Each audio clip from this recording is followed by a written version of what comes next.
Welcome, ladies and gentlemen. Today, we received a news that Najib Balala, the former cabinet minister of tourism during the regime of Uhuru Muigai Kenyatta, was arrested.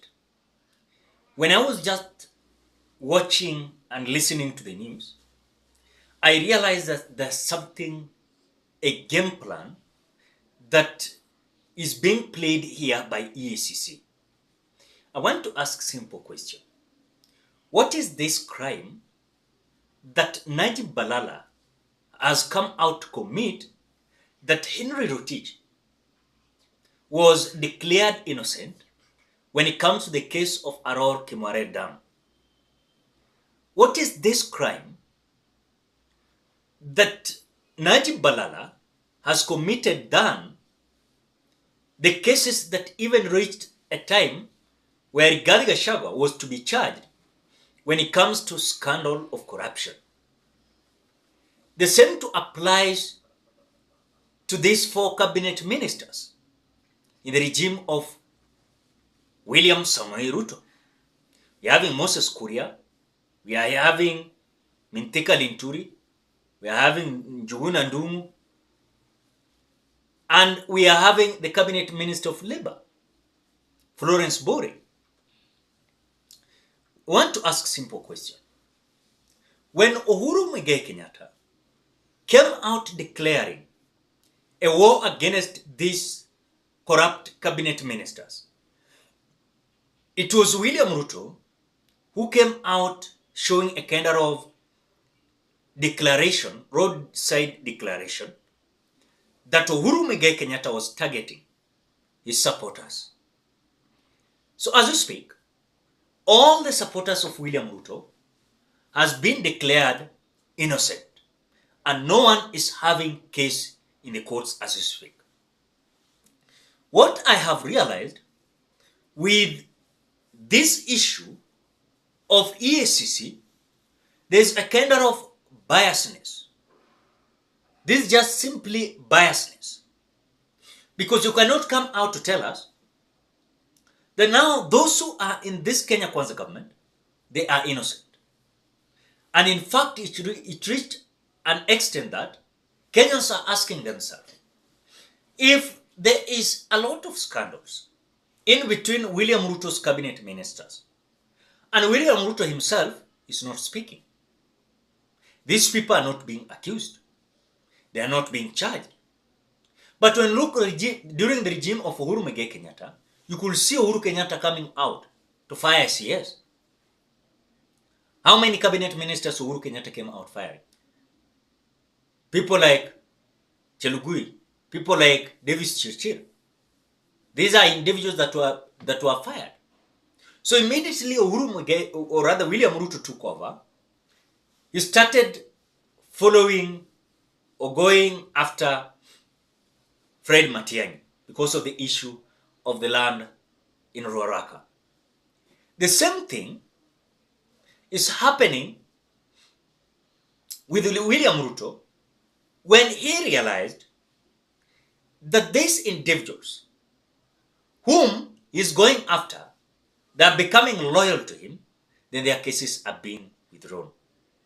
And what you're seeing in public, wanakuwa declared, they are so innocent. One thing that I know is that as much as we are concerned, we as Kenyans, there's no a single day that these independent institutions will come out to serve us with justice. And my reason is this. But before we do that, ladies and gentlemen, if you are a visitor for the first time and you have not subscribed to this channel, please do me a favor, ensure you subscribe to this channel. You like this video, you give your opinion at the comment section below. For those who are returning subscribers, I want to appreciate you so much because of great support. If it was not you, you could have not reached this milestone that we are today. Thank you so much. Now, William Ruto's trajectory towards these independent institutions is coming now very clear. That there is a kind of game plan behind the scene where William Ruto is coordinating everything. Huyu itakani ashikwe, huyu inatakana ashikwe, huyu kesi yake itolewe, huyu kesi yake badi baki. And that is why even just the other day, you saw Ferdinand Waititu coming out ranting, saying that he was promised that these cases are going to be withdrawn. In other words, there's something that Ferdinand Waititu is not adding as a value in William Ruto's government and also his political vision.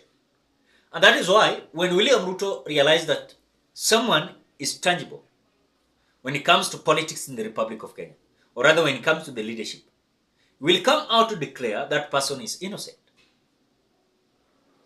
And today, Kenyans are still asking, what happened with Aror Kimware Dam? What happened with the stadiums that in fact some individuals that are occupying offices now, they secured the tenders, they were given, the places that was to be built stadiums. Some places are forest, now they're not stadium. No one is coming out to tell us the reality and what is happening with our justice independent institutions.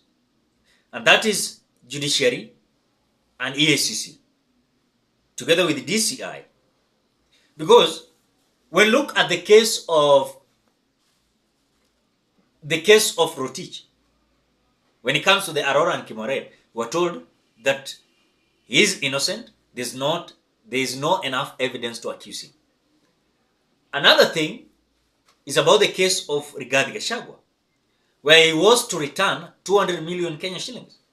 With his 24 companies, he came out securing tenders, and he never came out doing whatever was purported of him.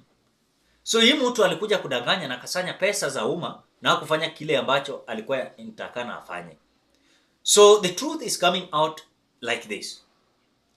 Hizi my institutions za justices is not serving Kenyans what is expected of them. And something that we are so embarrassed about is that they are being paid with Kenyans' taxes. And they are not coming out to serve Kenyans with justice.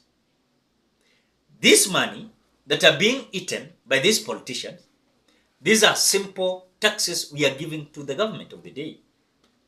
And these people are squandering billions of money. I'm not coming out kutetea Balala, but nauliza swali. Ile kitu Balala alifanya na kusquander 8.5 billion Kenya shillings. Wakati walikuwa na build utalii college in Coastal. Na ile pesa ilikuliwa ya Aror na Kimware. Who is innocent? If Aror Kimware dam case has been already acquitted, what about the case of Balala? They're just trying to frustrate him. Because even there are certain people who are so dirty politically. When they were in their offices during the regime of Uhuru Muigai Kenyatta, walikula pesa ya umma.